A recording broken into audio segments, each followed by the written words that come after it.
नमस्कार दोस्तों, हमारे इस चैनल पर आप सभी का स्वागत है। अगर आप भी भगवान श्री कृष्ण के भक्त हैं, तो कमेंट में जय श्री कृष्ण जरूर लिखें। आशा करते हैं आपको वीडियो पसंद आएगी। तो चलिए शुरू करते हैं। भगवान श्री हरि विष्णु गरुड़ देव से कह रहे हैं कि हे पक्षीराज, जिस प्रकार एक बकरा 1000 गायों के बीच में स्थित अपनी माता को पहचान लेता है, ठीक उसी प्रकार पूर्व जन्म में किया गया कर्म भी अपने कर्ता को पहचान लेता है और उसका अनुगमन करता है। दोस्तों, हमारे परिवार का हिस्सा बनने के लिए चैनल को जरूर सब्सक्राइब करें और बेल आइकन प्रेस जरूर कर लें। भगवान श्री वेदव्यास जी द्वारा रचित श्री गरुड़ महापुराण के दिव्य ज्ञान के माध्यम से आज की प्रस्तुति में हम आपको पुण्य आत्माओं के स्वर्ग जाने और उनको वहां मिलने वाले आनंदमय सुख और ऐश्वर्य के बारे में जानकारी देने का प्रयास कर रही है। अत्यंत महाभयंकर नरक एवं पापी जीव आत्माओं को वहां मिलने चाले अष्टों के बारे में ज्ञान लेने के बाद गरुड़ देव ने भगवान श्री हरि विष्णु से आग्रह किया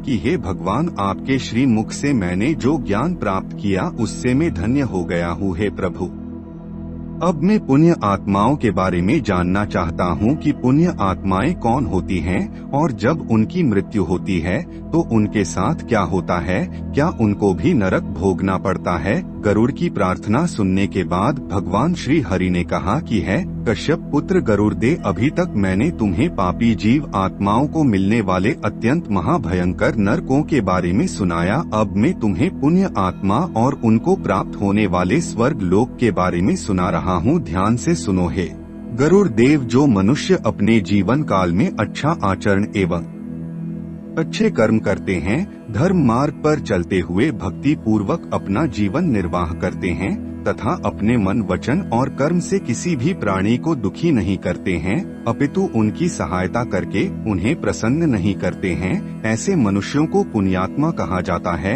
ऐसे मनुष्य दान पुण्य करने में तथा धर्म कार्य करने में सदैव आगे रहते हैं।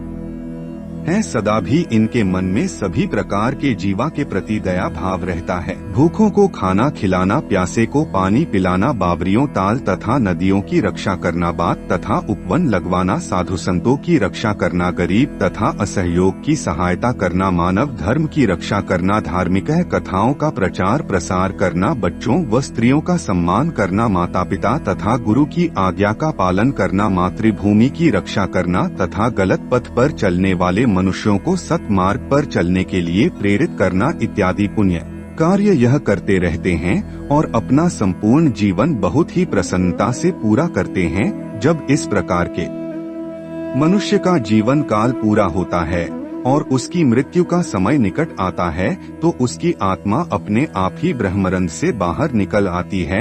यमदूत उसको डरते नहीं है, बल्कि यमदूत उस आत्मा का स्वागत करते हैं और उस पुण्य आत्मा को अपने साथ चलने के लिए प्रार्थना करते हैं। वास्तव में वे यमदूत तब भगवान के दूध अर्थात देवदूत के स्वरूप में आ जाते हैं। इस प्रकार यम द्वारा निर्दिष्ट योनि में पुण्य गति प्राप्त करने में जो प्राणी सफल हो जाते हैं, वे सुंदर सुंदर गीत गाते बजाते और नृत्य आदि करते हुए प्रसन्न चित्त होकर गंधर्व के साथ सुंदर हार पहनकर, नपुर आदि नाना प्रकार के आभूषणों से युक्त होकर, चंदने आदि की दिव्य सुगंध और पुष्पों के हार से सुभाषित एवं अलंकृत चमचमाते हुए विमान में स्वर्ग लोक को जाते हैं। स्वर्ग लोक में अत्यंत सुंदर व मनमोहक असराएं फूल मालाओं से उनका हार्दिक अभिनंदन और स्वागत करती हैं। स्वर्ग में पहुंचकर दे अत्यंत ही शुभ फलों का भोग दे है, वहां सुख और ऐश्वर्य का आनंद लेते हैं। उनकी सेवा के लिए अनेकों देवदूत तथा अप्सराएं सदैव तत्पर रहती है।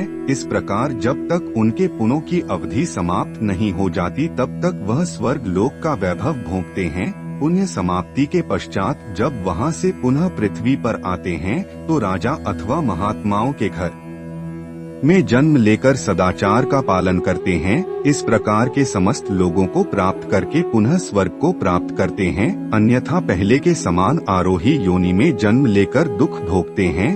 दोस्तों, इसे अगले भाग में आप जानेंगे। पाप और पुण्य। आज के लिए इतना ही। वीडियो अच्छी लगी तो एक लाइक जरूर कीजिए। धन्यवाद।